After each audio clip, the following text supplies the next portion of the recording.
Terjebak kemacetan di tengah perlintasan kereta, sebuah taksi berjenis mobil listrik tertabrak kereta di stasiun Karet Tanah Abang, Jakarta Pusat. Peristiwa ini mengakibatkan 1 dari 3 penumpang wanita mengalami luka akibat benturan keras.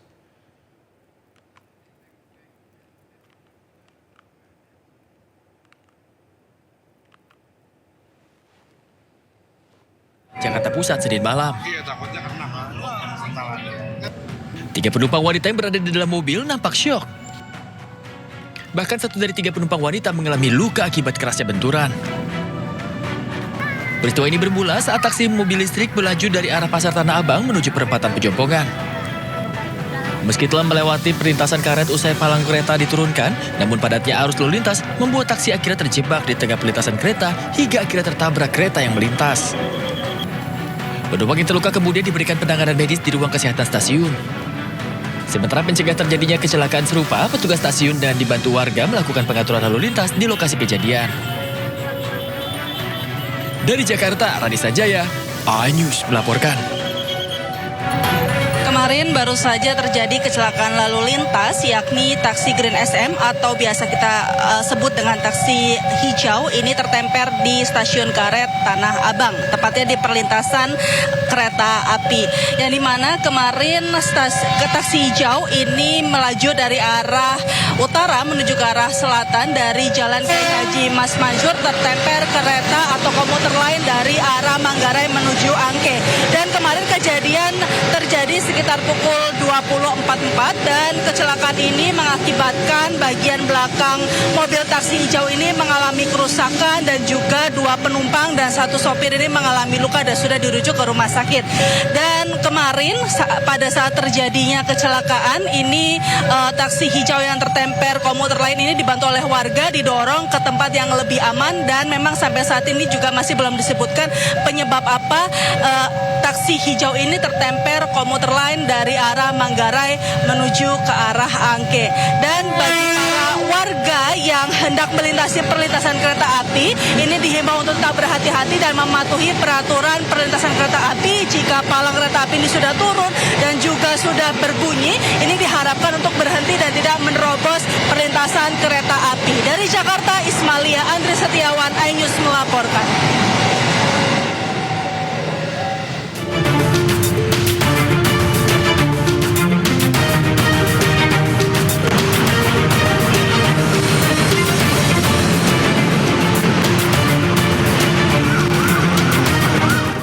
Pemirsa, saatnya kita simak pantauan arus lalu lintas siang hari ini. Kami telah terhubung dengan Brigadir Anissa dari NTMC Polri yang kini berada di kawasan Bundaran Senayan, Jakarta Selatan. Selamat siang Brigadir Anissa, bagaimana pantauan arus lalu lintas dari tempat Anda melaporkan?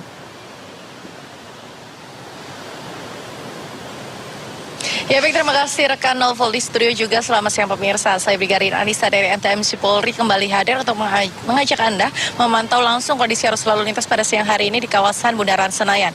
Bisa kita saksikan bersama situasi arus lalu lintas pada siang hari ini memang masih terlihat adanya peningkatan volume kendaraan.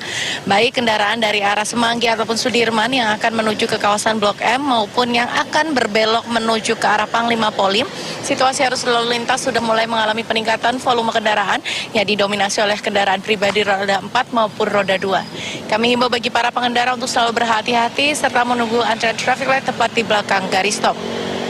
Dan juga kami himbau bagi para pengendara yang akan melintas di kawasan ini karena sepanjang jalan ini adanya pertokoan dan juga perkantoran, antisipasi karena banyaknya kendaraan yang keluar masuk di sepanjang jalan ini. Selanjutnya untuk kendaraan dari arah sebaliknya, yaitu dari arah Blok M yang akan menuju ke arah Semanggi dan juga Sudirman maupun yang akan menuju ke arah Panglima Polim, masih terpantau situasi arus lalu lintasnya dalam keadaan ramai namun tetap lancar. Ketersendatan sesekali hanya menjelang traffic light saja, namun selepasnya kendaraan dapat melaju dengan kecepatan normal.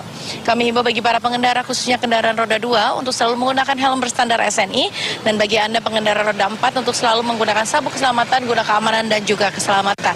Dan juga kami informasikan bahwa cuaca pada siang hari ini di kawasan Senayan khususnya terpantau cerah. Dan juga kami himbau bagi para pengendara untuk selalu berhati-hati dan juga memperhatikan rambu-rambu lalu lintas yang terpasang di sepanjang jalan. Sementara arus lalu lintas dari arah Panglima Polim ataupun dari Jalan Patimura yang akan menuju ke arah Jalan Semanggi maupun yang akan menuju ke kawasan Blok M pada siang hari ini juga masih terpantau dalam keadaan ramai namun tetap lancar. Kami himbau bagi para pengendara khususnya kendaraan roda 2 untuk selalu tertib berlalu lintas dan juga untuk Anda pengendara roda 4 untuk selalu tertib dan selalu menggunakan sabuk keselamatan dan juga keamanan. Kemudian untuk kendaraan dari arah Senayan ataupun GBK yang akan menuju ke Semanggi relatif normal pada siang hari ini. Kami himbau bagi para pengendara juga untuk selalu tertib berlalu lintas, menjaga jarak aman kendaraan Anda dengan kendaraan lainnya, dan juga untuk selalu kami menghimbau bagi para pengendara sebelum Anda melakukan perjalanan untuk selalu melengkapi surat-surat kendaraan Anda dan juga pastikan fisik kendaraan Anda dalam keadaan yang baik dan juga fisik Anda dalam keadaan yang sehat.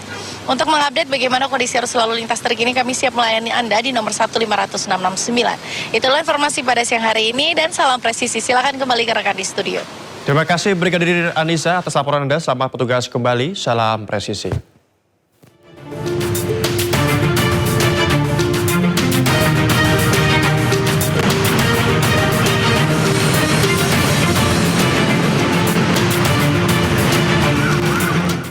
Sejumlah masyarakat Pati Jawa Tengah yang tergabung dalam Aliansi Masyarakat Pati Bersatu mendapat intimidasi dalam perjalanan menuju Jakarta. Bus yang ditumpangi dilempari batu hingga sebabkan kaca pecah. Bus rombongan Aliansi Masyarakat Pati Bersatu atau AMPB yang berjalan menuju Jakarta dari Pati dilempari batu saat di Tol Karawang. Akibat pelemparan batu, serpihan kaca mengenai sejumlah penumpang hingga membuat luka ringan. Menurut AMPB, kejadian ini merupakan bentuk intimidasi bagi warga Pati yang hendak menyampaikan aspirasi pada 27 Agustus 2026 mendatang. Di daerah Cikarang, Tol Karawang, Padepok, ya, KM 55 di pukul 11 siang. Ada 2 oknum yang menggunakan masker, ya, melempari kaca mobil kami, bus yang kami gunakan, sehingga sedikit mengganggu perjalanan kami hingga tiba tadi di depan gedung DPR RI. Sementara itu, sejumlah warga Pati yang tergabung dalam Forum Komunikasi Rakyat Pati di depan para pimpinan Komisi 6 DPR RI di gedung DPR Senayan, Jakarta. Mereka mengeluhkan pemberitaan negatif terhadap warga Pati. Koordinator Forum Komunikasi Rakyat Pati, Lukman Hakim, menyebut pihaknya memiliki aspirasi yang berbeda dan memilih menyampaikannya melalui dialog dengan DPR RI dan tidak berencana menggelar aksi pada Kamis 27 Agustus 2026. Terkait rencana aksi 27 Agustus mendatang, Lukman menilai unjuk rasa merupakan bagian dari proses demokrasi setiap warga negara. Terima kasih.